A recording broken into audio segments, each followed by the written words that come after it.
आप अपनी सेहत बचा सकते हैं, आप अपना वक्त बचा सकते हैं, आप अपना पैसे बचा सकते हैं।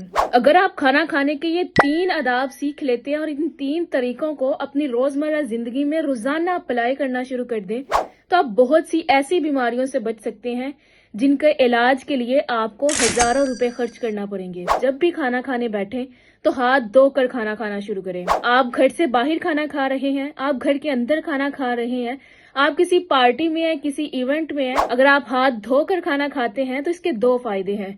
सबसे पहले ये कि ये हमारे नबी करीम सल्लल्लाहु अलैहि वसल्लम की सुन्नत है, और दूसरा ये कि आपके हाथों पे बहुत से गंदे जरासीम जो इधर उधर की चीजों को टच करने से लग जाते हैं वो हाथ धोने से धुल जाएंगे। दूसरा तरीका यह है कि अगर आपको भूख नहीं है तो आप खाना ना खाएं। सिर्फ इसलिए खाना खाना के खाने का वक्त हो गया है और आपको भूख नहीं लगी तो ये आपको बीमार कर सकता है।